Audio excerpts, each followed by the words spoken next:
Hello, students! Tudo bem com vocês? Vamos começar então a conversar um pouquinho a respeito do nosso assunto da quarta unidade, né? Que nós vamos trabalhar na nossa avaliação desse fim de unidade.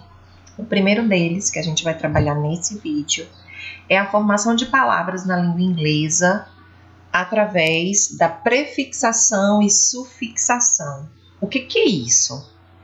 Assim como na língua portuguesa, a língua inglesa também forma palavras através de acréscimos de afixos. O que são esses afixos? São pedacinhos de palavras que a gente coloca ou no início de uma palavra para formar uma nova, ou no final de uma palavra para formar uma nova também. Eu vou dar um exemplo em português para que vocês entendam que em inglês segue também mais ou menos o mesmo padrão. A palavra feliz. Temos a palavra feliz na língua portuguesa. Através de feliz, eu consigo formar uma palavra nova, acrescentando um prefixo, um pedacinho de palavra antes dela. Por exemplo, infeliz. Então, se eu acrescentar a palavra feliz, eu formo uma palavra nova, infeliz. No inglês, isso acontece exatamente do mesmo jeito. Eu tenho uma palavra happy, em inglês, que é feliz. E se eu quero formar uma nova palavra através da palavra happy, eu acrescento um prefixo nela, unhappy. E, de repente, a palavra feliz se torna infeliz, happy, unhappy. Da mesma forma, eu também posso acrescentar sufixos, que são pedacinhos de palavras que vêm no final das palavras para criar palavras novas. Tá? No inglês isso acontece, no português isso também acontece. Por exemplo, felizmente, no português eu já formei uma palavra nova.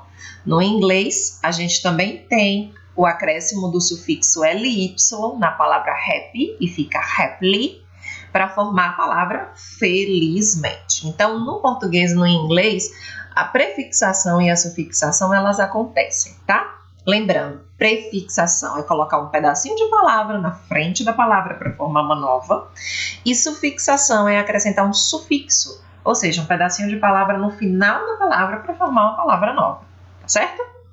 Vamos entender aqui, através da leitura desse material aqui da trilha de vocês. Então, aqui, olha aqui alguns exemplos. Ó. Eu tenho uma palavra em inglês, color, e aí eu acrescentando o sufixo full. O sufixo full em inglês, gente, é uma coisa cheio de.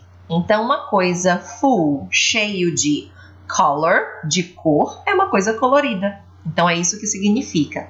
Os sufixos e os prefixos, eles não são acrescentados de maneira desordenada, tá? Existe um padrão, existe uma significação para acrescentar esses sufixos ou prefixos e criar novas palavras. Olha aqui outro exemplo, ó. Color, eu acrescento o sufixo less. Tudo que termina com less significa menos daquilo, né? Então, uma coisa com menos cor é uma coisa sem cor, né? Uma coisa descolorida. Discolor, olha aqui um outro prefixo, eu acrescento o prefixo dis, né? E aí significa desbotar, ou seja, tirar a cor. Entenderam? Então a gente acrescenta um pedacinho de palavra na frente de uma palavra que já existe, eu crio uma outra palavra. Isso se chama acrescentar prefixo, ou seja, prefixação. Acrescentar uma palavra no final da palavra se chama sufixação. E esses dois processos existem na língua inglesa, tá? Vamos aqui para a nossa listinha de prefixos que vão cair na nossa avaliação. Olha aqui os exemplos. Deixa eu aumentar um pouquinho mais a fonte aqui, para que vocês consigam enxergar melhor. Vamos lá. Prefixos a, ou, and. Quando tem um a ou and na frente da palavra, quer dizer sem aquilo. Né? Por exemplo, a expressão apolitical significa que é sem política, tá? This foi o exemplo do discolor que a gente viu lá. Quando tem o prefixo dis na frente da palavra, quer dizer que não tem aquilo, ou é o oposto daquilo. Por exemplo, nós temos o verbo like. Então, quando você dá like, você curte. Mas nós temos o dislike. Se eu acrescento dis antes do like, forma uma nova palavra. Então, esse dislike significa descurtir, né? Deixar de curtir. Como na palavra connect, que é conectar. Se eu disconnect, eu vou desconectar. Certo?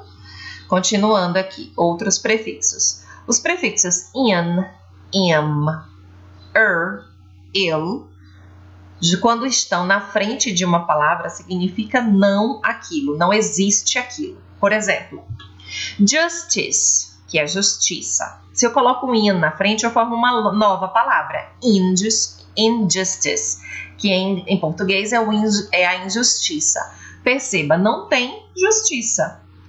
Impossible, nós temos o possible, que é uma coisa possível. Se eu coloco o in na frente, é o contrário de possível. Não é possível, né? É o impossible.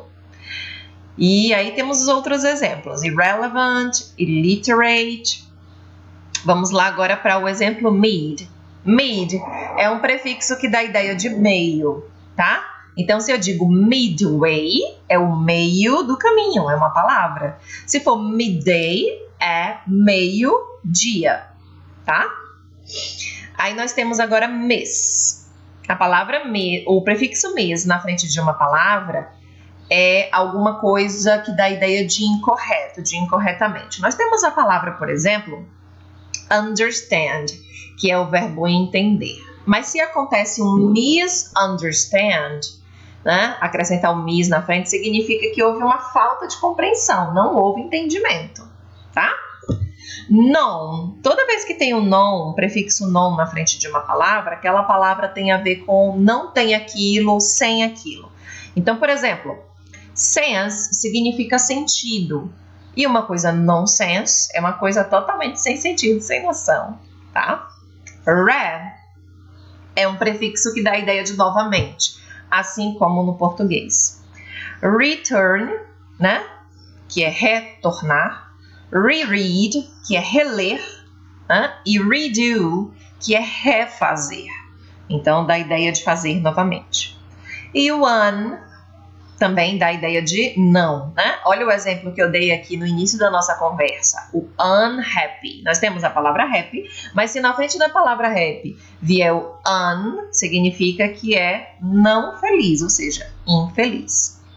Como eu falei para vocês, assim como as palavrinhas novas que surgem com o acréscimo de prefixos, que são os pedacinhos de palavras na frente, nós temos os pedacinhos de palavras no final, que é o acréscimo de sufixos. E esses sufixos criam novas palavras, criando palavras de classes gramaticais diferentes, mas pertencentes à mesma família. Por exemplo, nós temos aqui, quando a gente acrescenta o sufixo able ou able no final das palavras, eu formo uma palavra nova que significa que aquela função pode ser feita. Por exemplo, comfort é a palavra conforto, mas se uma coisa é comfortable, eu acrescento o able lá no sufixo, significa que tem conforto, ou seja, uma coisa confortável. Print é o termo imprimir. Se eu acrescento o able, que é o sufixo no print, se transforma no printável, ou seja, uma coisa que eu consigo imprimir, né? O printable. Então, aqui outro exemplo de sufixo. Uma palavra que termina em all ou il significa que possui aquela característica. Por exemplo, aqui no finalzinho, uma palavra que todo mundo conhece, uma palavra cognata, né, para o português. Magic é mágica, né? Fazer mágica. E uma coisa magical é uma coisa que tem mágica, né? Nossa, aquela cena foi mágica. É esse magical aqui. ED, no final das palavras, formam verbos irregulares no passado, né? Formam o passado dos verbos. Então, aqui nós temos exemplo, o verbo work, que é o verbo trabalhar, quando eu acrescento ED, eu estou formando o passado dele, worked, que pode ser particípio também.